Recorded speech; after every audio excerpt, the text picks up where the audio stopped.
Welcome, everybody. I think we're going to start with this fourth and final thematic webinar that is part of our series that we are offering during the UNICEF IEP e-learning course on the foundations of disability inclusive education sector planning. My name is Jennifer Pai. I'm the course coordinator, and we have technical staff from ministries of education from 8 countries from South Asia joining us today. I am delighted to have Dr. Peter Grimes, together with Arlene de la Cruz, join us today for a webinar session. Dr. Grimes has been a visiting professor in a number of universities in Australia, Vietnam, and the Philippines, and is currently a visiting reader in development education at Canterbury Christchurch University in the United Kingdom. He has 30 years experience of supporting equity in education, inclusive education, child protection and development, policy and program development, managing a wide range of programs, projects, and teams.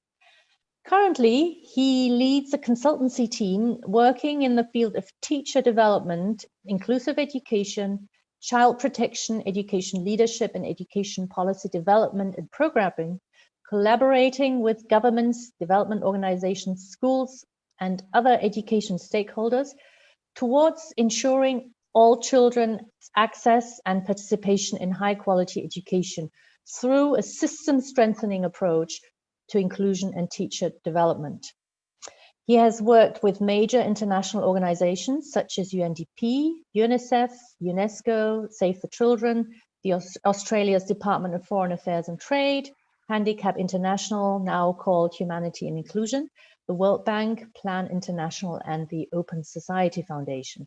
He's the author of a large number of internationally recognized development education publications, including the Global Monitoring Report, reports and books for international aid agencies, academic articles, and books. Dr. Grimes will be presenting today on progress and promising practices, mapping of disability inclusive education practices in South Asia. This work has been commissioned by the UNICEF Regional Office of South Asia, also called ROSA. Let's do some housekeeping first. The webinar will last for 1 hour, and Peter will be presenting for about 30 minutes. For this webinar, we are using Zoom and YouTube Live. If you experience any technical issues throughout the live session, please don't hesitate to contact Sage through the Plan for Inclusion email that you all should know. This webinar will be recorded and will be available shortly after this live session.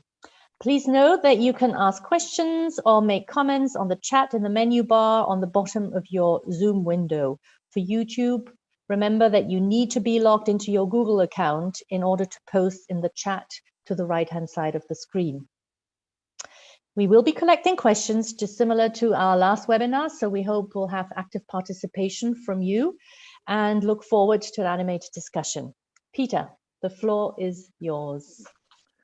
Well, thank you very much, Jennifer. That's a very nice introduction, and it's really nice to meet everybody virtually. I'm here, as Jennifer said, with my colleague Arlene de la Cruz, and also with Diane Solomon, both of whom work in our consultancy company, which is called Beyond Education. I think that, Arlene, you're going to start sharing the PowerPoint. There we go. So, as Jennifer said, we're going to be spending about half an hour presenting, and then we'll have time for some discussion and questions as well. This presentation is showing you the kind of high-level results, I guess, of a mapping of disability inclusive education practice in South Asia that we've been working on with the UNICEF Regional Office now for the last year. And I think many of you will have been involved in this in one way or another. And I'll explain a little bit more about that in a moment. It's actually the third of a series of very, very large international mapping exercises that we've done. The second for UNICEF. We've also done one for Save the Children as well. The UNICEF East Asia Pacific report has just been published, I think about a couple of months ago now, and is available online, where we did a similar thing where we looked across the region at the practice that was coming out in each country and looked at how well it was developing and looked for examples of good practice that can be shared. So I guess the first thing we'd want to say is that the objectives really are around reviewing and documenting inclusive practice in the region. And I'm afraid I've lost my video. There we go. And we're not really trying to compare different countries. What we're really looking at is what's working effectively, what's working well, so that people can learn from that. And the idea is it will inform the development of regional and country level advocacy and programming for disability inclusive education. Next slide, please, Arlene. We looked at the work that was going on across the region in a very particular way, and we used a theoretical framework to underpin our mapping, which took the fundamental features of an inclusive education system as they are articulated through General Comment number 4 to the UN CRPD. And if you're not familiar with that, General Comment number 4 is the right to inclusive education. And it's a very, very helpful way of thinking about inclusive education, and it guides us in thinking about, well, what have we done and what do we need to do next? The framework conceptualizes inclusive education from a rights-based perspective, and it has 4 main domains: enabling the environment, demand, supply, and measuring and monitoring quality. We also looked at an analysis of intersectionality between disability, gender, and humanitarian issues and how they impact education. Although I think we would have to say that this has been in not as much depth, because there's only so much that we could do in the time that we've had. If we go on to the next slide, please. There are key progress markers that are set out in the report when it's published, and it's a 5-level progress scale. And what these progress markers do is they provide a set of criteria to help us assess the development that's taking place in the different countries to advance disability inclusive education. And they illustrate, really, I think, more than anything else, that to achieve inclusion in education is actually an ongoing process. It's continuous, it doesn't have an end. And you really need to see it as an ongoing journey. And that's a really fundamental aspect, I think, of the way in which the mapping has been approached. So the aim really is to provide a developmental assessment to highlight strengths and areas that can be leveraged and supported further. Now, we're not actually going to present progress ratings today. Those are still being finalised, but they will be reflected in the final report, which will be shared across the region. So what I am going to do, though, is share with you the emerging findings, which are really very broad and very high level, but maybe we can pick up on some areas in our discussion. Okay, thank you. Next slide, please. So the first section we're going to look at is the policy and legislative framework. Now, first thing I'd like to say before I go into the findings is just to note that we are still getting data coming in even now and updating the mapping, which is why the report has still not been finalised. And even this morning, we were making some adjustments to this presentation based on data that we were getting in. So it may well be that you notice things that still need to be updated or perhaps are still incorrect. And if you do, please let us know, because we will endeavour to adjust the findings to reflect that. So in terms of the policy and legislative framework, what we found is that almost all of the countries have signed and or ratified the United Nations Convention on the Rights of Persons with Disabilities. Bhutan is yet to ratify it, but there are policy reforms that have been put in place in recent years in Bhutan to address disability inclusion. We found that disability and general education laws and policies across the region do aim to guarantee the inclusion of children with disabilities in education. But we would also note that practice still tends to focus predominantly on special education, often segregated, and integration. Integration not being seen as the same as inclusion. And that's something we can go into in a little bit more detail as we go on. Thirdly, we also note that there are inclusive education policies, some of which are more ambitious in terms of setting goals for inclusion. Could you go to the next slide, please? When we look at sector planning and financing, we note that all education sector plans in the region, with the exception of India, which doesn't have an education sector plan for various reasons, all the ESPs do address the rights of children with disabilities in some way or other. However, again, as in the previous slide, we would note the focus is often, and sometimes mainly, on expanding special education and on some form of mainstreaming in regular classes. And I think that's important, again, that we note that integration is not inclusion. Inclusion involves children having access to the same curriculum as their peers and being educated in the same classroom as their peers. Integration really is a rather still old-fashioned way of including children with disabilities, but not fully. Very often they may be on site in a regular school, but not actually included in and accessing regular classes the same as other children, and not really experienced in school in an equitable way, which ensures they've got access to the same high quality curriculum as their peers. In terms of sector planning and financing, we found there's insufficient data available to determine the percentage of education budgets that are being spent on the education of children with disabilities.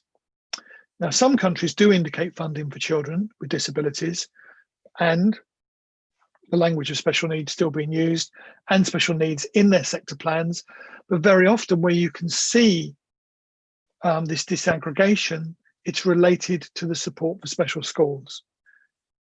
It's really very difficult often to see how funding is being equitably used to support inclusive education in the sector plans. Next slide, please. When we look at data on children with disabilities, we find there are a few countries that are starting to collect disability data in national household surveys, and some of them are using adapted versions of the Washington Group questions in their data collection. We also found that disability data is being collected in the EMIS of 7 of the countries, but this is often limited to enrolment. At least 2 countries have adopted the Washington Group questions to try and support the identification of disability in the EMIS, but information on and tracking of learning outcomes, the different needs of children, the barriers that they're experiencing are still really scant within EMIS. And I think overall what we would say about disability data and classification is, on the whole, it still seems to be very heavily reliant on a medical model of classification. Next slide, please. When we look at leadership and management, we can see that all countries in the region have institutionalized governance structures and initiatives to try and support inclusive leadership at the school level in some way or other. However, less than half of the region has got cross-sectoral coordination schemes in place, where you're having clear coordination between different ministries who have got responsibility to support and to lead on inclusive education.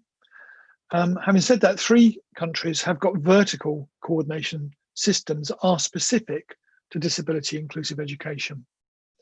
And overall, what we would say is, on the data that we've had, the coordination across departments and ministries and at various levels of the system really needs to be strengthened. Next slide. If we look at family and community engagement and partnership, we can see that across the region, policy is aiming to provide an enabling environment for families and community participation in disability, particularly in planning and programming. But in some countries, evidence on implementation is lacking. So we're not really seeing how families and communities are involved in engagement in implementation. Most countries do seem to have mechanisms for the participation of children with disabilities and their parents at the school and community level. And there are strong partnerships with international development partners, but we note that civil society organisations and organisations for people with disabilities and partnerships with them could be much better coordinated. On the data we've got, partnerships with international and local development partners seem to drive most initiatives. And we would stress, I think, that involving fully organisations of people with disabilities at all levels of the system is absolutely key in driving forward an inclusive education agenda. Next slide, please.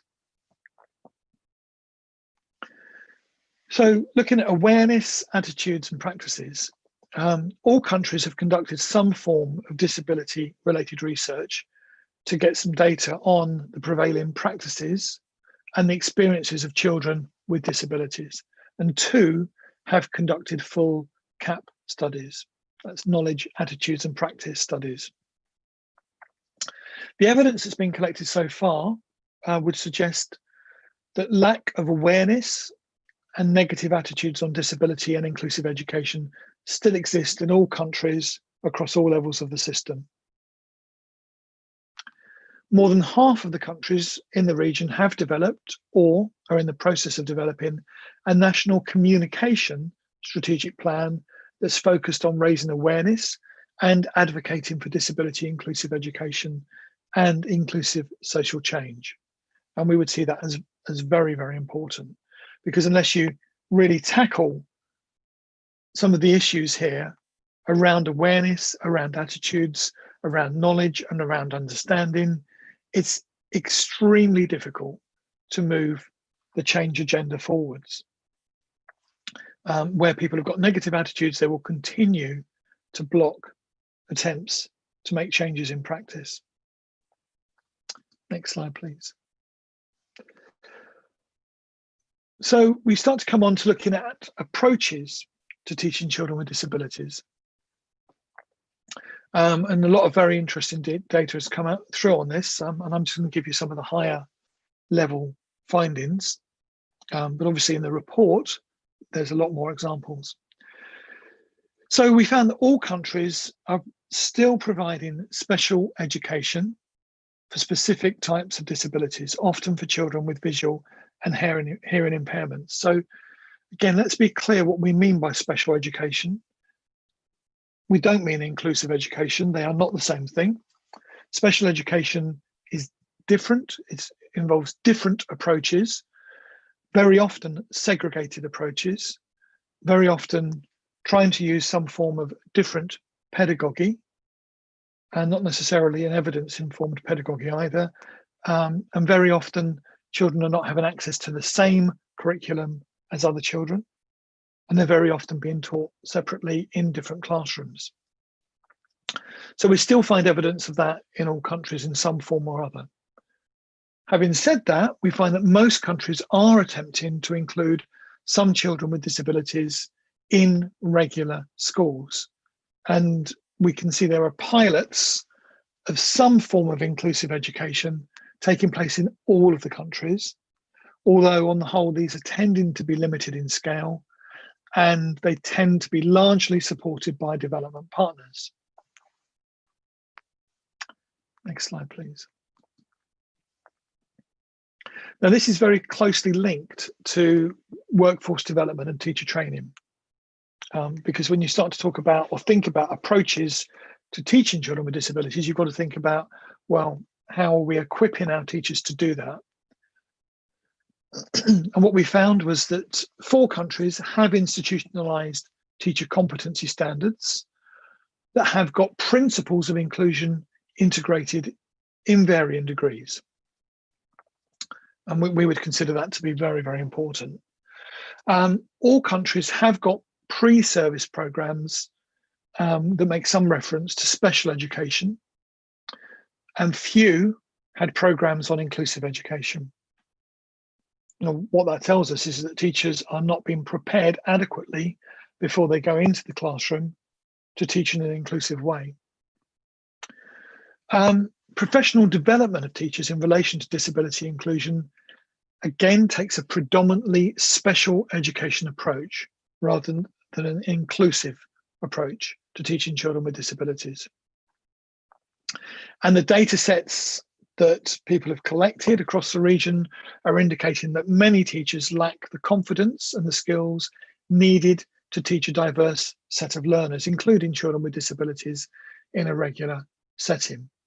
So overall, we would have to conclude that the capacity of the workforce from ministry level all the way down to school level for disability inclusion needs to be heavily strengthened.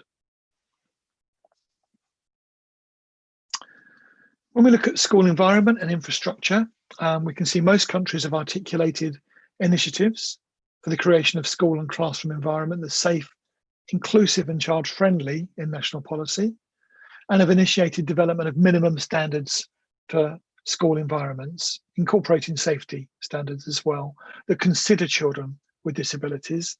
Others have drafted guidelines for implementing inclusive learning environments in the classroom. Most countries have got ongoing initiatives to make school environments safe and physically accessible to children with disabilities. The safeguarding and child protection protocols in most countries need to be established or strengthened. When we come on to curriculum, pedagogy, assessment and learning materials, again, heavily linked to teacher training and to approaches. Next slide, please, Arlene.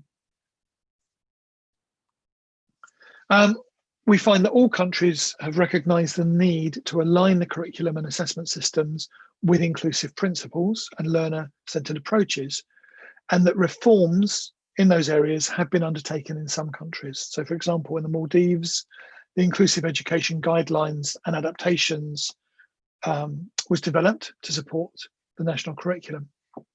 Most countries have initiated plans to improve teaching and learning methodologies to promote child-centred approaches. And we also see that there is evidence of assistive devices being available in some schools, but the number of those schools is limited, mostly tending to be in special schools and only for certain types of functional impairment, such as visually impaired children. Moving on to support services. The next slide, please. We can see there's formal screening and assessment systems which have been developed and piloted in 5 out of the 8 countries. Most countries have got early identification and intervention programs in place, but very often they've got limited reach. All of the countries have got early education child development programs. Mostly those tend to be run by local communities and development partners. We found that community-based rehabilitation programs are the common providers of these early identification services, with referral to other social and health services, information on disability, and education of children with disabilities who are not able to access the formal education system. So what that's telling us is that there are some elements of good practice around the support services, but they need to be heavily strengthened across the region. Only half of the countries have articulated, so this is the next slide, have articulated strategies to transition children with disabilities from one education level to the next in order to facilitate continuity. And this is really a fundamental point, because we find a lot of dropout takes place where children transition from preschool into grade 1, again from primary into secondary, and from secondary into tertiary.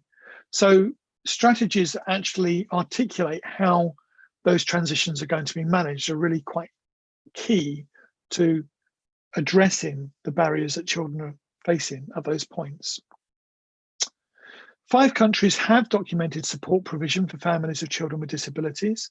They come in different forms, raising awareness, development programs, therapy, and so on. They're commonly delivered by development partners, again through community-based programs. Almost all the countries provide some form of social protection support, usually cash grants, education allowances, and so on. In some cases, transportation allowances.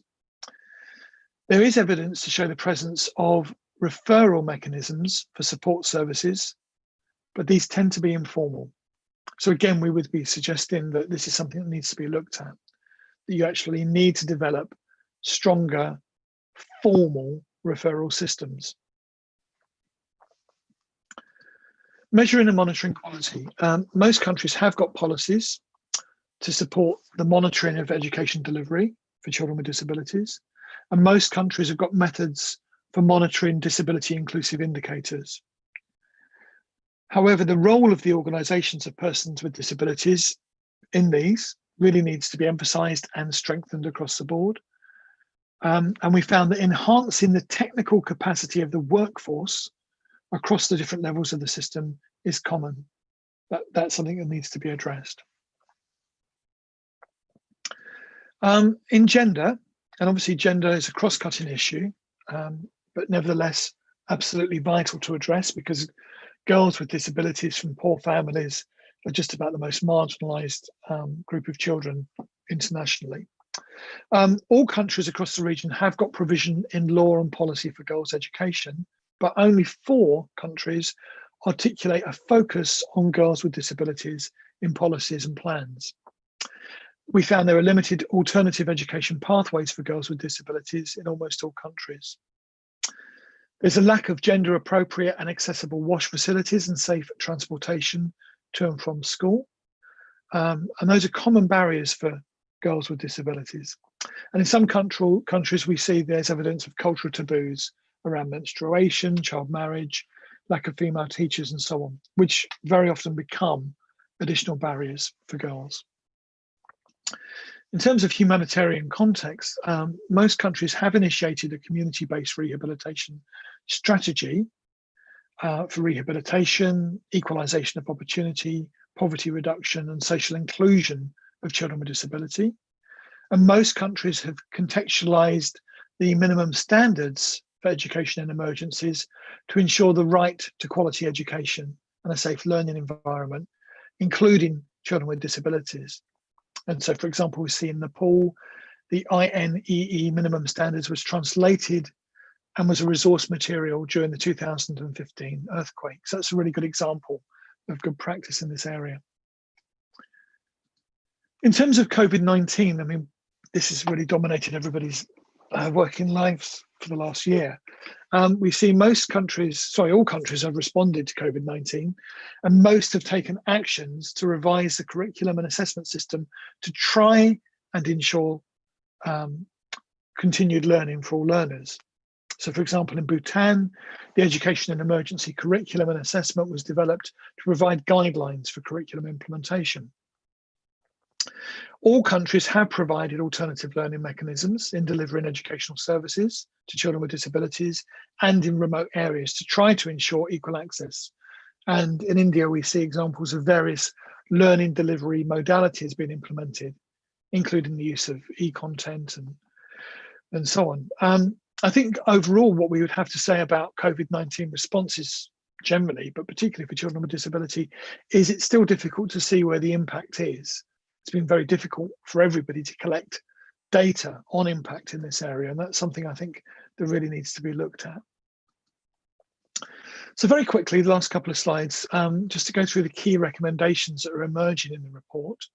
The first is to ensure that laws and policies are inclusive and they reflect general comment number 4. They should be providing for the gradual phasing out of segregatory systems, and they should be aligning definitions of disability and strategies for education with a social model. And general comment number 4 should be used as a guide for all policy reforms. Just to emphasize the words gradual phasing out, you can't just move to complete inclusion overnight. You know, segregatory systems are there and they take a lot of time to phase out. We need to make sure that children are being properly provided for when they're being included in regular schools. So there needs to be a clear strategy for that over time. Disability data needs to be improved across the board. We would advocate for the inclusion of disability indicators, generating disaggregated data on children with disabilities, using the Washington Group question sets in surveys, census, EMIS, monitoring systems, and so on. And the aim being to develop quality, but also comparable statistics that are going to be useful.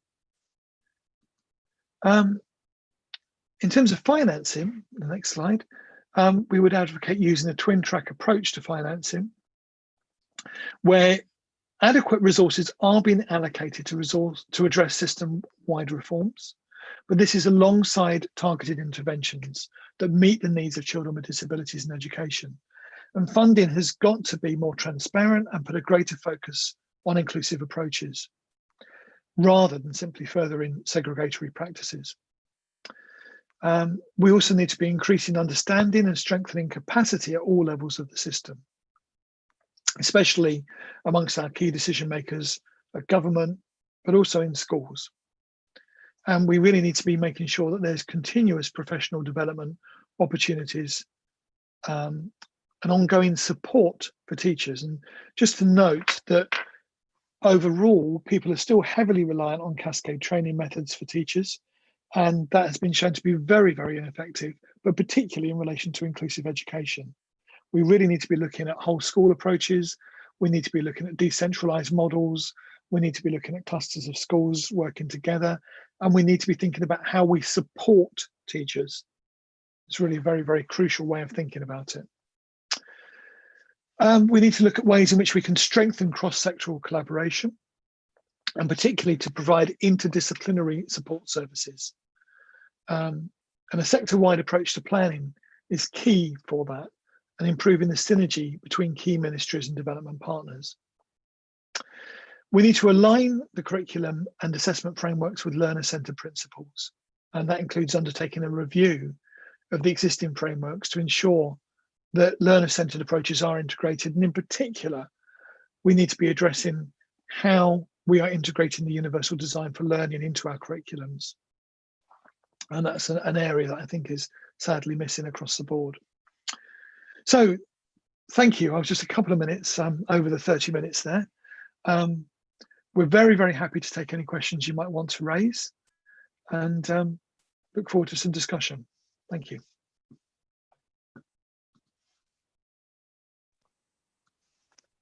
Thank you very much, Peter, for this presentation. I think it fits quite nicely as a final webinar for this course, because it really summarizes a lot of the issues that we've been covering in this course.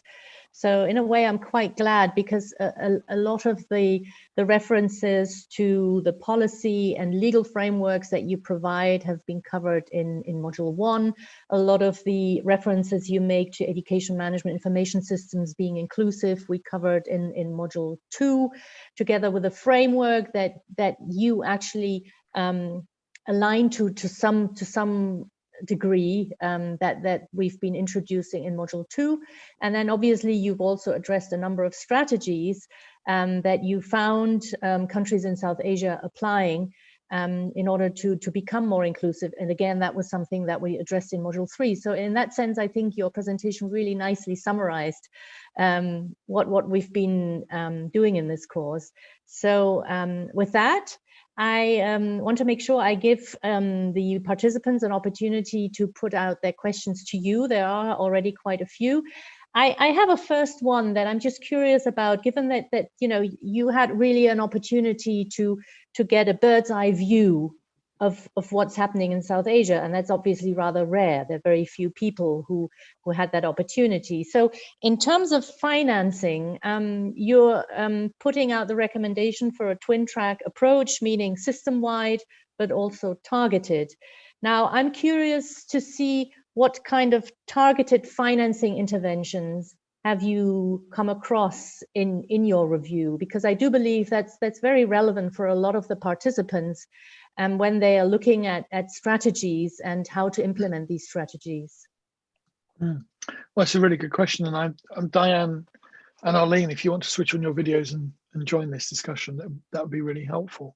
I mean, just to sort of reiterate some of the key points around this, if countries, not if countries, I mean, we all have to be transparent about how we use finance, but if you're not being clear and transparent about how you're approaching equity generally in terms of financing, then I think what it is indicating, sadly, is that you probably haven't got a clear strategy for exactly what you're going to do.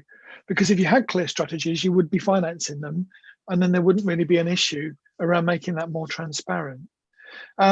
Arlene and Di, do you want to just come in and, I mean, we don't want to, one of the things we want to avoid is people feeling that we're saying, look, these countries are fantastic and these countries are not, because everybody is where they are. And it's often the case that some countries are doing lots of good things in one area, another country is doing good things in another area. It's not necessarily the case that one country is miles ahead of another. But Di and Arlene, in terms of the financing, do you want to pick out a couple of examples that we could share? Hi everyone. In terms of financing, to be honest, it was actually quite difficult to get detailed data on this because normally government budgets, we do not have access to these documents. So a lot of our data came from sector plans and some of the documents that we've been able to access. But our key observation is that, like what Peter has mentioned about twin track approach, we've seen some countries, most of them actually would indicate specialized training for teachers that are more focused on special education and provision of assistive devices and making the teaching and learning process more accessible. So these are more of the targeted interventions that we usually see. What's missing largely is the more of the systems-wide approach, wherein the focus on making the system more inclusive and, for example, capacitating teachers on more inclusive approaches and all this more inclusive practices. That's what's been largely missing. So a part of our recommendation is to look at financing more closely and also to advocate that it has to be treated not as a separate line item, because we don't really need that, but to be treated as part of your overall education financing with targeted interventions for children with disabilities. Okay, thank you. Yeah, I mean, I think that they may not answer your question in full, but it's probably about as much as we can offer you based on where we are at the moment. I think one of the things that we would say as well is, and we know that, I mean, some of the people in the audience will have been involved in this, that, we've developed country profiles based on the data we've been given. Those are not full situation analyses. They are just a profile based on the data we've had. So it's very often the case, I think, that countries may have more data even now than they've actually still been able to share with us. But that's not to preclude them from actually working with their local UNICEF office or other development partners to develop a more detailed situation analysis. And I think that's a really key thing that people can do. But it all comes back to having a clear strategic plan, and having a clear strategic plan that's based on a roadmap of the order in which you can do things. And one of the things that I think that we've been working with the UNICEF office on for the region, is helping countries to think about strategic planning in that kind of way. And I know Mita is here from the regional office. Hi, Mita. And maybe that's something that the country offices and the regional office will be talking about more in the future. But it's thinking very, very clearly through, well, everyone's got limited amount of financing. So where are you going to focus that? And as we said, a lot of the countries have got pilot schemes of various scales around inclusive education. So the key question is, what's working well in those? Obviously what's not and what can be addressed, but what's working well and can then be scaled up, and then allocating funding that's really going to support that, and that's going to support that in an evidence-informed way. So the example I was given earlier on is, cascade training. It really is not a very effective way of working. So if you allocate all of your funding to cascade training and assume that it's going to suddenly upskill all of your teachers, that's going to lead to inclusive education. The evidence doesn't support it. So you've then got to think about, well, what is more likely to work, and how then do we fund that? And if we are going to place children with disabilities in regular classrooms, then they're going to need different forms of support. There's no question about that. No one's saying you can just sort of dump them and hope everything's going to be fine. So then how are you going to fund that? And so Arlene was talking about assistive devices. Obviously that's a good example. If you're going to provide Braille, then you need to provide people who can teach Braille.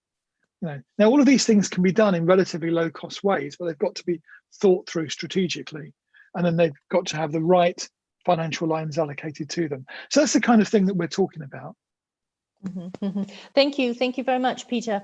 Let me bring up some questions from the participants. We have here one question from Syed Tanvir Haider from Pakistan, Punjab.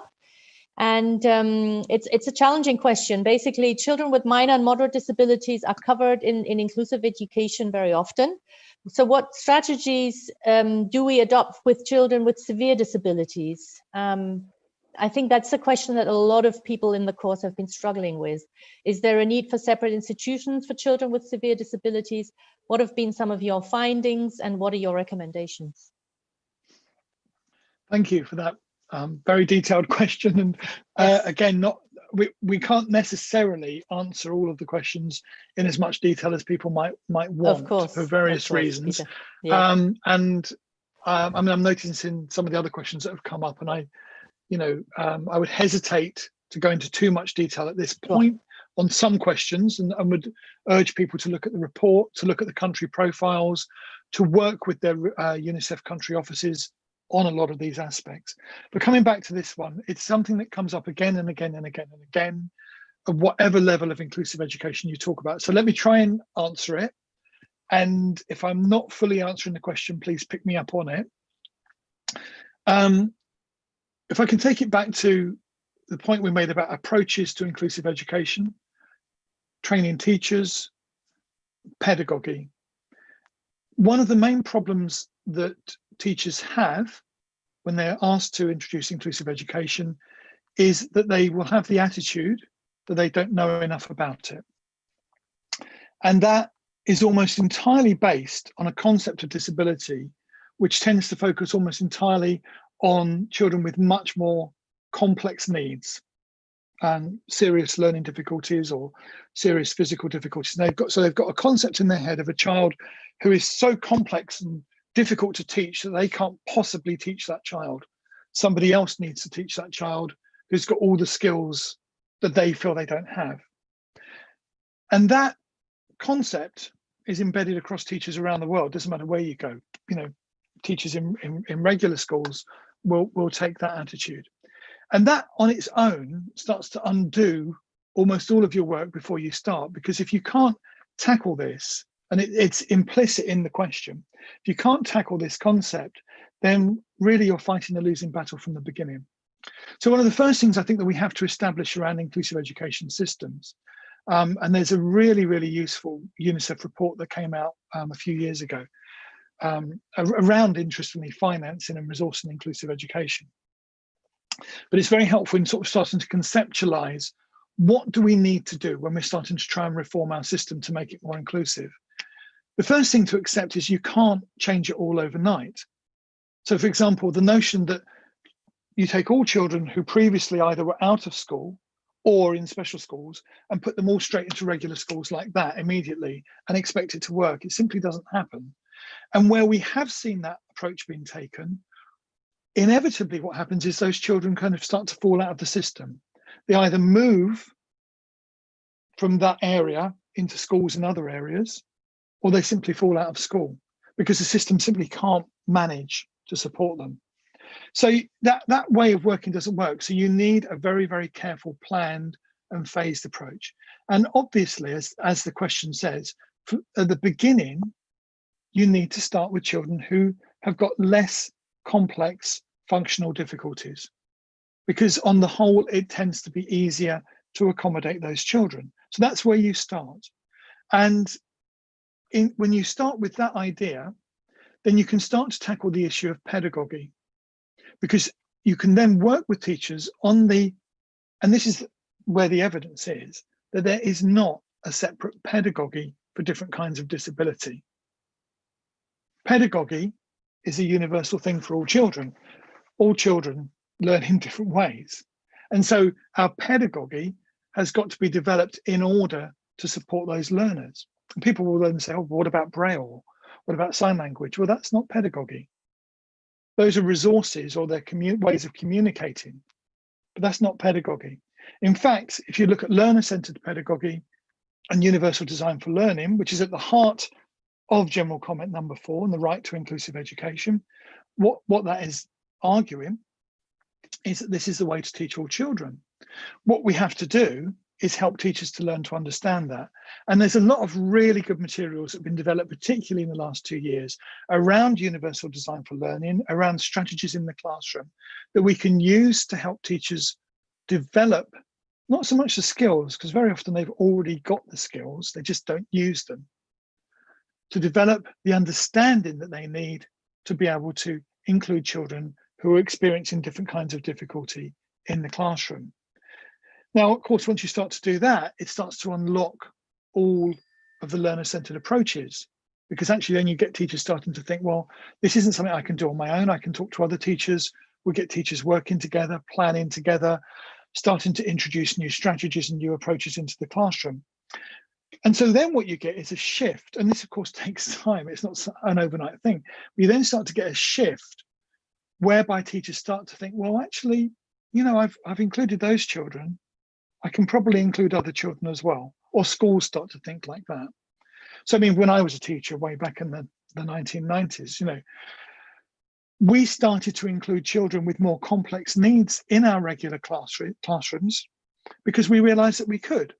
We realized that we were able to do it. So instead of saying, no, we can't do that, we'd already had success with lower levels of functional difficulty. And we were able to then start bringing in other children and working with them and making sure that the support that they needed around them was there. So I think it's about this gradual process. Now, that UNICEF report that I was talking about set that out very, very nicely, that actually there are probably different percentages of children with disabilities who can be very easily included, you know, with hardly any additional support at all or additional resources. And then as it becomes more complex, of course, then you start to need higher levels of resourcing. And there will be some children who will require higher levels of resourcing.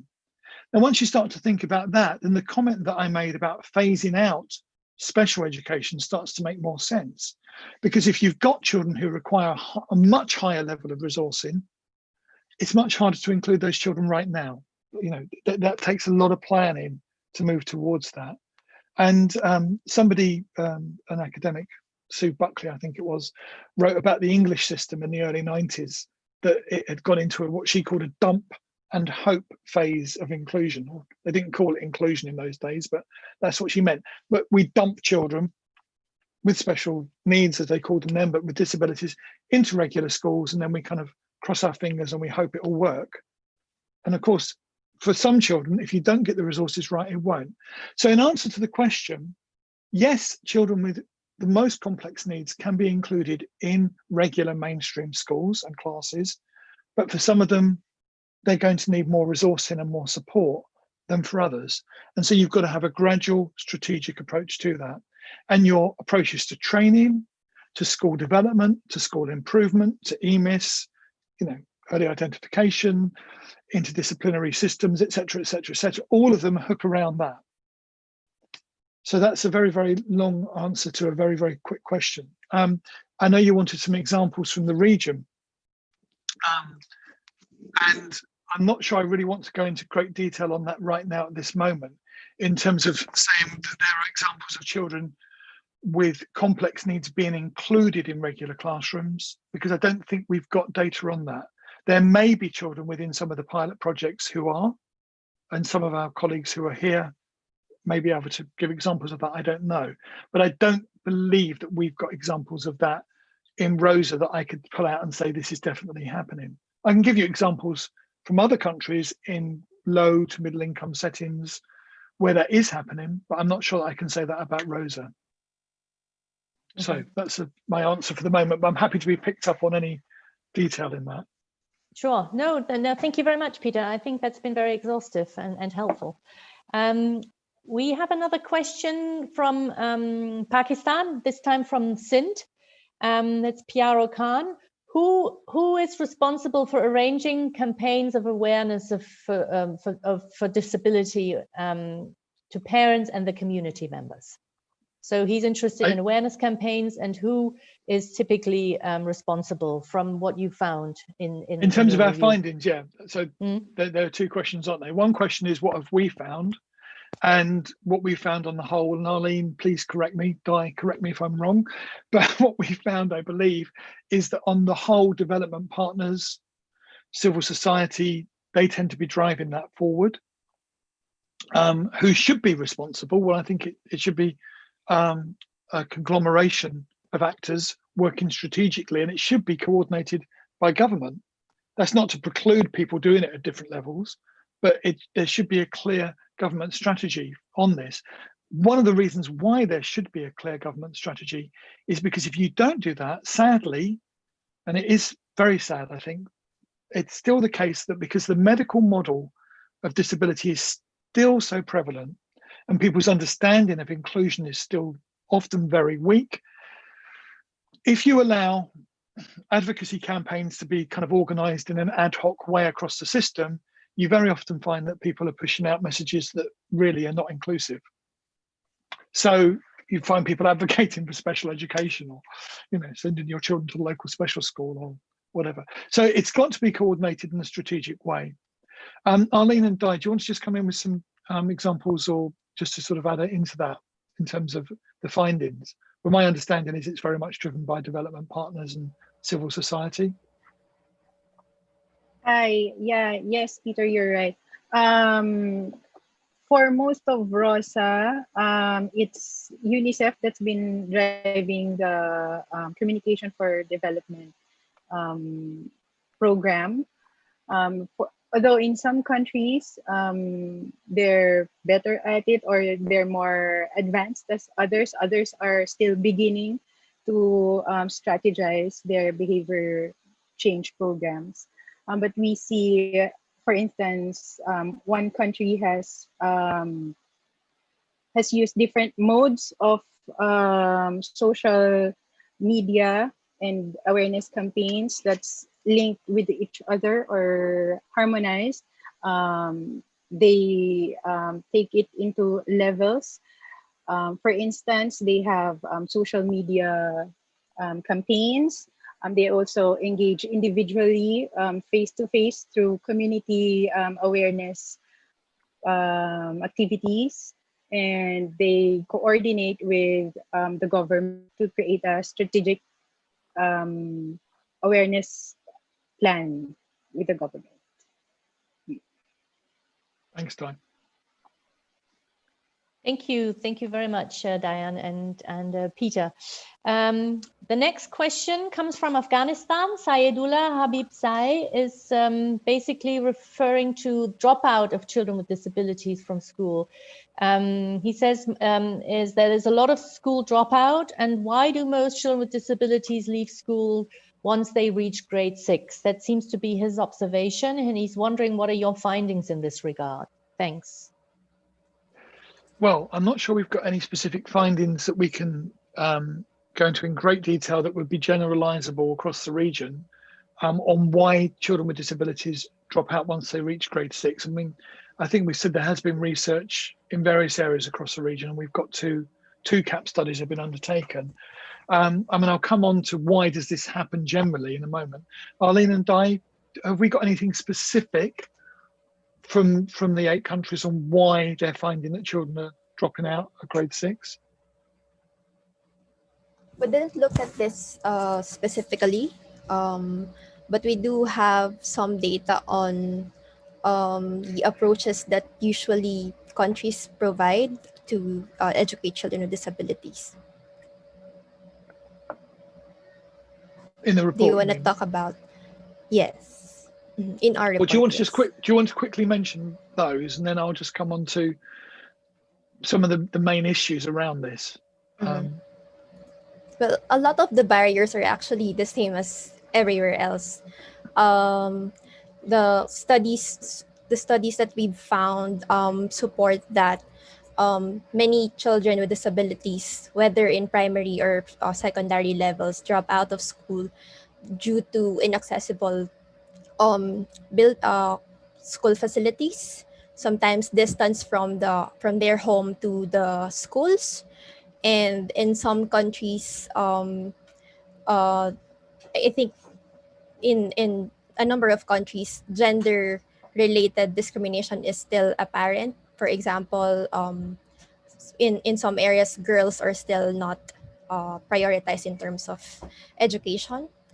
And also safety, especially in countries where there are armed conflicts and wars are ongoing. So that's a major barrier for them to access education. So that's just some of the findings, but there are some details in the report that we can still look at. Yeah, but I mean, once you start to unpack that and you start to ask that question, well, why is it that children are dropping out there? And Arlene's given you some really very specific examples, but once you unpack it, really what you're getting into is a very simple thing, that children with disability, for whatever reason, are less likely to go to school in the first place. They're less likely to have early childhood of high quality, the kind of experience that they need. And so even if they get into grade 1, very often they're struggling to move through the grades to the point where they can move on to secondary anyway. So in order to actually really seriously address the issues of children going to secondary school, you've got to start work backwards through the system and say, how are we ensuring that the actual primary and the early education systems are providing the quality that those children need to progress through and develop the academic confidence, and in some countries actually move through a grade system which creates a barrier in itself to children making progress, to the point where they can successfully move to secondary school and be successful when they get there.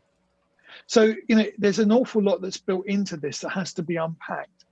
And if you just want to work backwards through that, I know you started with secondary, but if you come backwards through that, you inevitably end at the point, which is that if you don't look at 0 to 3 for children with disabilities and make sure that you've got really robust, reliable identification systems in place that are linked to cross-sector and multidisciplinary intervention and resources and referral processes, what you find is that children with disabilities are going to actually end up with worse functional difficulty than they would have had. So by the time they get to the age of 6, when they're going into primary, what may have been a very, very minor difficulty at the age of 1 has become a major difficulty by the age of 6. They may have developed into a communication problem that's actually really causing a lot of problems for them to access the curriculum in school.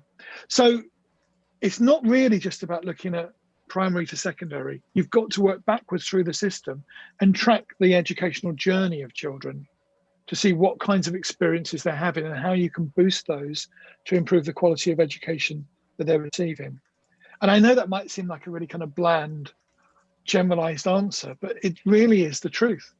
That these things are all so interconnected. You can't just focus in on one thing. You've got to say, well, actually, what's really happening here? And ask those difficult questions. Mm-hmm. Great. Thank you very much, Peter. The next question comes from Lalita Pradeep from India, Uttar Pradesh. Now she's referring to disability certificates, which is an interesting issue that we haven't really addressed much. She's asking, is it mandatory to carry a disability certificate for claiming special services in educational institutions? I mean, she's asking all over the world, but I think especially in the context of South Asia, have you seen that in any way? And she's saying that sometimes persons with disabilities, they don't actually want to get certification. So there is this whole process that a lot of countries have put in place to basically follow what particular needs persons with disabilities have, and particular children, and that a disability certificate is needed in order to get access to these services. So she's wondering, to what extent is there any example? Thank you, Lalita, for asking a question that will make us be here for the next 3 hours, perhaps, I think, trying to get to the bottom of this one. I think, if I can sort of give a more general answer, Arlene may have some specific examples she can pull up, I don't know. But first of all, what we would say is that it's impossible to say what is or isn't mandatory across the region, because it will entirely depend on the legislation that has been put in place by any particular government. And as we said, very often what we find in 7 of the 8 countries, I think, if I'm correct, we've got umbrella policy, which is committing to the rights of children, but then how that is articulated in the lower levels of legislation and then policy at different ministries level and then guidance for implementation may differ enormously. So yes, you will find in some countries there are examples of the certification approach. Where you've got a certification approach, very often the certification is based on an assessment process that is not really, how can we put it? It's not based on the social model. It's based on a very archaic notion of what disability is, very often not very accurate, and very open to misinterpretation and corruption. We're starting to see, particularly in the last 12 to 18 months, globally, in low to middle income countries, people starting to use adapted versions of the Washington Group questions in classification systems to identify children with disabilities that can then be linked to referral systems. But the danger, of course, is that, again, depends on the country you're in or the particular area of a country that you're in. There may be cultural taboos. There may be all sorts of different barriers that prevent parents from wanting that for their children, or in some countries that we've worked with, not in this region that I can give you a specific example of, but certainly in other regions I can give you examples of this system being very open to abuse, because it actually generates money or actually generates access to particular kinds of education that parents want for children, even if they haven't got a disability. So it gets very, very messy and very, very complicated. So I mean, I think that we need to be very wary of saying that it's got to be done like this, because we have to understand, I think, that the contextual factors are really very, very significant. Having said that, I think that what we would say is you need to have a robust identification and referral and support services system in place. And that does need to be developed. Now, whether that needs mandatory certification built into it is another question. Whether financing needs to be geared into that so that you're actually allocating money to a family, I think is a very complex question. There are different models of financing in different countries around the world around this, some of which work better than others, but a lot of them are open to abuse. Arlene, do we have any specific examples that we would want to bring up and share? I'm quite conscious of the time, but anything that sort of stands out that you think has been shared with us so far that we could pick up on? Maybe not at this point. No. Okay. Okay, let me come to the next question, as I'm also aware of the time. We have Chaya Kunwar from Assam in India. One of the challenges that sees is the gap between policy and its implementation on the ground. Can you share an example of an effective monitoring mechanism which can ensure that the benefits of policy schemes and programs reach the target groups, i.e. children with disabilities, based perhaps on what you found, but also on your own knowledge of the issues? Yeah.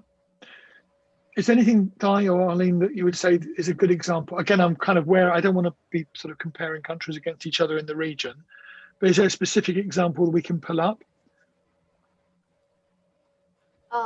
We think the initiative from Nepal, they developed this equity index where the goal is to measure disparities among in education among children, including children with disabilities. That's a good example that we can share with them.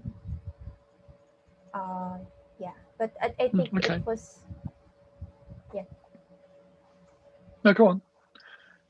No, it's okay. Go ahead. I mean, just to stay on this, it's absolutely a fundamental question that needs to be addressed, because if we're not actually addressing the issue of how we're monitoring the impact of our programs to ensure real inclusive implementation is taking place, then I think that whatever money we're allocating to it is of limited use. So it's something I think that all countries are looking at the moment and trying to find different ways of doing it. And just to really reiterate, I think that point about contextualization, that there's lots of really good initiatives around this have been developed, and strengthening EMIS is really fundamental. And I know a lot of work has been done on developing more robust EMIS systems, but we need to make sure they are equitable EMIS systems, and where we're building in children with disabilities into that, we've got to make sure that we're using systems for identification that are based on the social model, that are not based on these archaic medical models. So that's really at the heart of that. Now, once you've got those things in place, you can start to build up, as with the case of Nepal, you can build disability inclusive indicators and indexes and so on that help you to articulate that in more detail. But you've got to come back and start at the heart of it and say, what are the principles of inclusion that are driving this? And make sure that they really do reflect general comment number 4. Interesting. Thank you, Peter. Here's another one from Mir Hassam Dari from Sindh in Pakistan. Now I'm interpreting what he's saying. I hope I'm getting it right. He's talking about needs assessments for teacher training. I'm assuming that what does a teacher need to know in order to become somebody who's fostering inclusion in the classroom? And what he's saying is that these training programs are based on assumptions of what a teacher may or may not need to become an inclusive teacher in the classroom. He's wondering perhaps what you've seen and what you can contribute. So the first thing that we would say on this, and I'm talking a little bit more generally around this as a starting point, is that where there is training for teachers around inclusive education, very often it's really not very effective. One, because the whole kind of cascade model is really got inherent problems. That's not to say that technical workshops are not useful, of course they are. But if you're solely relying on that cascade model and the training of master trainers and all of that kind of thing, taking teachers out of the classroom, put them in a workshop for a week or 2 weeks, send them back to the classroom, and you think that's going to work, mostly it doesn't. So that's the first thing, but I mean, let's just put that to one side. Then this question is more about the content and the needs analysis of what teachers need. So what's the other reason why training on inclusive education is usually ineffective? Is because the content is really not very well designed. The assumption is that teachers need to know everything. So they come into a workshop on inclusive education and they're told just about everything you can possibly imagine about disability. And it's all high-level technical stuff. And all you are doing, to go back to my point I made earlier on, all that you're doing is reaffirming to those teachers that they don't have the skills or understanding to be able to do this, because it's so complicated. It's so complicated, they can't do it. Now, if you look at the training approaches that are successful, they tend to be much more based on certain principles. One is small steps approach. But if you ask a teacher to make one small change to their practice in conjunction with other teachers, so they're doing it together as a group in their school, then they're more likely to do it.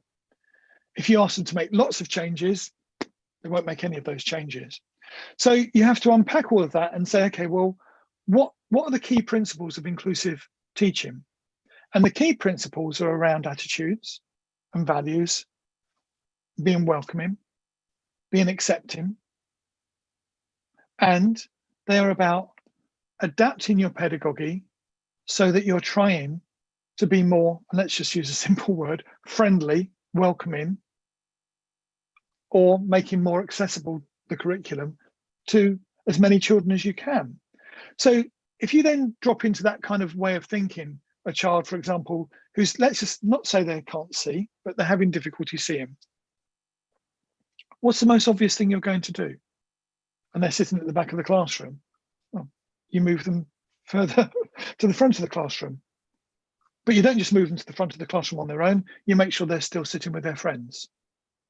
Now that on its own is going to make a major difference to that child. Is that really complicated and difficult? Of course it's not. It's actually doable for all teachers. There's no reason why any teacher shouldn't be able to do that. And what I'm trying to say about this is that if you look at learner-centered pedagogy and simple approaches to including children with disability in the classroom, there are so many things that teachers can do very, very easily. And those are what we would call the small steps. So in terms of going back to your training content, it's not overwhelming them and telling them that legislation says this and they've got to do that and blah, blah, blah, blah, blah, blah. It's too much. You've got to keep it very simple, but you've also got to make sure that it's packaged up in a regular way. So you're giving them ongoing support. And then that leads us to the other bit of it, that training is not really a very helpful way of thinking about it. We've got to think about support. So we have to think about communities of practice. And I think this is where initiatives like building in reflective practice, action learning, call it action research if you want, but teachers starting to introduce small changes into their practice, seeing how it goes, sharing that with other teachers, where possible, getting teachers from other schools visiting each other, this kind of thing, sharing resources. Those are the things that make a real difference. Now, in my experience, having worked in some of the most difficult places in the world to work, in the lowest income settings, you know, I've seen that working. I know that it does work. But you do need to build the capacity in the system in terms of your, and I don't want to call them trainers, having said that training is not the best way to think about it, but let's call them facilitators, for want of a better word. The people who are facilitating these processes of development for teachers do understand that. So you've got to build their capacity. Now you can do those two things together, but it does require a lot of thinking, strategic planning, and very often for government, it needs a lot of support, which is, I think, where people like UNICEF and other actors in development can come in and support this. And the other thing I'd say is it's not a quick fix. These things are, they take time. Mm-hmm. Now, I know you've been addressing this issue of cascade training. I see that Leila Abnan from the UNICEF office in Bangladesh is coming in with a follow-up question. She's saying, so if cascade models to teacher training are not effective, could you talk a little bit more about the models approaches that are effective in large education systems? And I know you've addressed it a little bit earlier, but I think it would be quite interesting for participants to hear a little bit more about that. Well, again, you know, I think we could be here for many days talking about this. Yes. And I absolutely don't want to you know, bore people with this, because I don't think you do. You bore people, Peter. Okay. Well, I'll do my best. But I mean, essentially, what I think we're talking about is something that you can't just say, well, look, this is the way we currently train our teachers. We stop doing that and we just move to a completely new system. I mean, that is simply not going to work. You've got to have a phased approach. So the first key thing, I think, is to actually think about a very simple concept. I mean, I've said a lot of things I'm not going to repeat. You know, I've talked about small steps and so on. But sure. Is in essence, if you're thinking about teachers changing their practice, now this is the same whether we're talking about quality, i.e.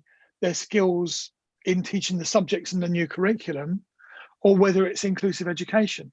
You've got to move away from the notion that the teacher is a solitary person working in a room with a closed door, and nothing outside that really affects them.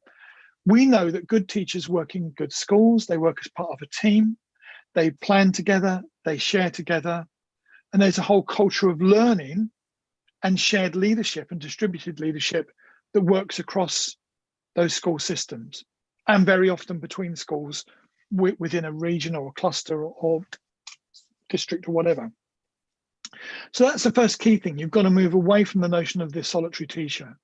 Once you've got your head around that, then of course what that leads you to is thinking about groups of teachers working as communities of practice.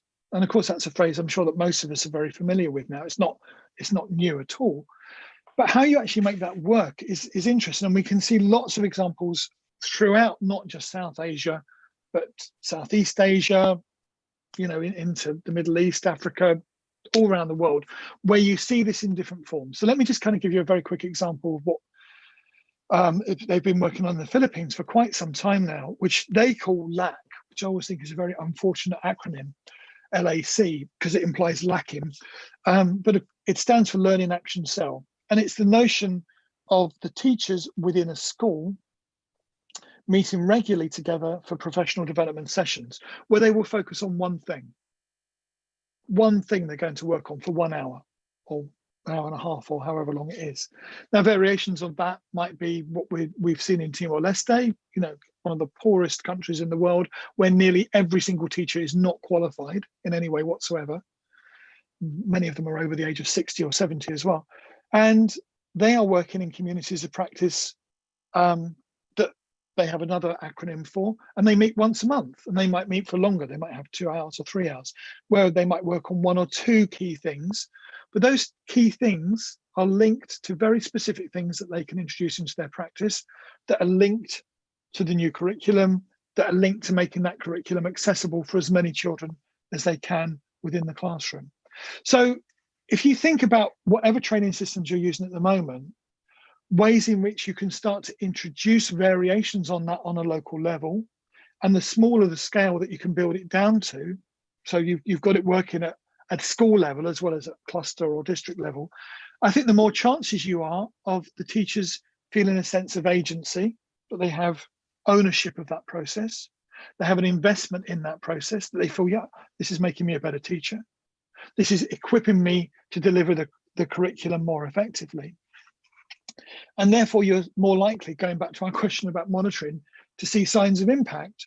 You can start to track that through. Now, at the same time, going back to the training question, you've got to build the capacity of leaders. Now, whether we're talking about school leaders or we're talking about different personnel who are supporting the processes through different facilitatory positions, whether they're trainers or they work in local education training institutions or universities or whatever it is, you've got to build the capacity of those people as well, so that they can work with teachers. Because one of the other key things that we know from this around the world is that guided facilitators, guided supporters, people who provide forms of mentoring or coaching are really key as well.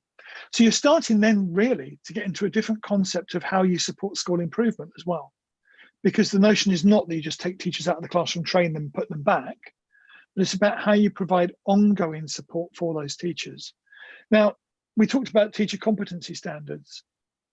Now, they can be controversial, I know, but I think you do need them, but you need them to be workable standards. Now, those standards should be informing your training needs analysis, because where you can actually say, well, teachers have got the skills or they haven't got the skills against these particular areas of our teacher competencies, that then enables you to start to think more clearly and strategically about where you need to address the gaps. And if I can just give you an example on this, when we did the work for the Australian government in the Philippines, it's about 5 years ago now, working with the University of New England and the Philippines Normal University. They did a huge amount of work on teachers' existing knowledge around the curriculum reforms. And what they found was that teachers, even at primary level, didn't have the knowledge to be able to teach the curriculum they were teaching, even at very simple levels of mathematics and so on. So obviously that tells you, I've used the Philippines obviously because it's not an example from Rosa, sorry, people in the Philippines, but that was an example. That tells you then that one of your key things you've got to build into your training has got to be around the curriculum and strengthening the curriculum. Now, I'm not saying you don't need technical workshops for that, you do, but maybe you train particular people from each school so they will have that higher level of technical specialism that they can then take back into the school to work on in communities of practice at a more decentralized level. So as I'm starting to map this out, you can see it's a very kind of complex interconnected map, which of course has got to link into the pre-service as well, which I've not even mentioned yet. And that takes a lot of planning and thinking, and you can't just move from one system to a new one. But what you can do is start to introduce key elements of it. I'm not sure who that was. Is it Mia Hassan? Mia? I hope I've answered your question to some extent, but it's something I'd be quite happy to talk about for longer on another day. That was actually Adnan from the UNICEF office in Bangladesh. Was it? Oh, who hi, asked the hi, cascade. Adnan. Sorry, Adnan. I apologize. No worries. I'm sure. Now I'm conscious of the time, so I think I'll put the last question to you. Although I know it's fascinating what you can contribute, Peter, in terms of your knowledge of the issue. I mean, I hope you agree to in answering some of the questions in writing, if you don't mind, if we send them to you, because we'll I know do there our are best. do your best. We may well refer people back to their UNICEF country office. Sure. Yeah. And Mita's here. I'm sure Mita doesn't want me to sort of thrust her into the limelight, but at the moment we're working with UNICEF regional office to discuss what happens next in terms of, okay, you've got a report, what? So I'm sure we'll work in different ways with UNICEF Rosa to support the dissemination of the report, but also to offer different forms of support to country offices and government partners in different ways. And I think that therefore some of these more complex questions we might field back through Mita rather than directly to us, and then Mita can have an overview of those, and that will then help in thinking what next. I'm saying that partly to protect Di and Arlene, because we've got to get this report and all the profiles finished. And I think if I agree to take on answering everybody's questions, they will probably kill me. No, they will. Okay, they will definitely kill me. Okay, so, no worries. Yes, do go ahead. Okay, so let me give you the last question. Jean Molly, she's a Kennedy Fellow in the Nepal office, and so she's in the Nepal UNICEF office, I should say. She's wondering, what are some of the examples you know of to support a process of shifting from integration or resource classrooms to an inclusive classroom? Are we talking about in the region? Yes, I would. Well, I mean, not necessarily, given that you have all this insight also from Southeast Asia. I don't want to put Arlene and Di on the spot because I'm not sure how much detail we've been given of all the pilots, and there may well be some good examples from the pilots, because we know there are pilots in every single country where they can say, yes, this has worked, this has worked, this has worked. And given the contextual factors that people have noted in the chat and in the questions, you know, there may be lots of reasons why certain approaches would work here, but not so well there. The key thing, let me give you an example though from outside the region so I don't embarrass anybody. And this is well documented, and so I don't think anyone would have a problem with this. But if you look at somewhere like Laos, Laos did have the longest running inclusive education program in the world, from started in '93, and I'm talking about low middle income countries, started in '93 through to 2009. But it wasn't protected by policy. And when CEDA, that was a Swedish International Development Organization, pulled out their funding for it, even though it covered the whole country, the visibility of that program went like that. And it was because policy didn't really protect it. And it's only really in recent years that policy has started to come back in again that is protecting inclusive education in those settings. But if I just tell you the story of how they started that program, it will certainly give you an example of what not to do. Because what they did was they started inclusive education in one school in Vientiane in the capital, where they announced that they were going to become inclusive. And when they opened up for school on the first day of term, they found parents lined up down the road with 47 children with various levels of disability waiting to be admitted into the school, all of whom had not had the opportunity to go to school before. So come along, you know. And of course, the school was completely overwhelmed. They couldn't cope at all. So the first lesson that we have is that you cannot overwhelm the teacher, because the moment you overwhelm the teacher, and it goes back to the training, it goes back to your expectations of them, it goes back to what you're asking them to do. The moment they become overwhelmed, they shut down, they won't do it. I don't have the skills to do this, I don't get paid enough to do this, or I don't get paid on time enough to do this, or whatever. So that, you know, you've really got to have that in mind. It's got to be very, very, very carefully thought through. The second thing that we know, and you know, it's got to be accepted that this is the truth. If you've got a child with particular kinds of needs that require particular kinds of resourcing, you need to make sure that resourcing is put in place. Now, going back to the finance, that's why your equitable financing has got to be there, and it's got to be thought through carefully. And if I give you an example, very often you get programs and pilots that building grant schemes, you know, where we give money to the schools to include children with disabilities, and you go and visit those schools and they've all got ramps. They've all got ramps. They've built ramps up to the classroom, and you say, that's great. How many kids have you got here who are using wheelchairs? Or none. But they've used all their money to build ramps. So it's about analysing the needs of the community, analysing what children are there. And that's why, I mean, for example, with UNICEF, with the mapping of communities, has been very useful in some cases as a preliminary to actually saying, well, look, this is the needs of our community. These are the children who either need to start school or are likely to start school.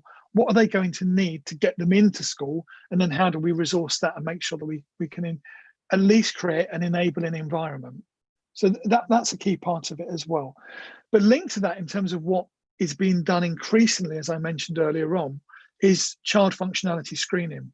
That actually building that into at least into preschool, so you're identifying through a well thought out process of assessment of children's functional needs based on the Washington Group questions, and using that to help you map and say, well, these are the kind of resources we'll need.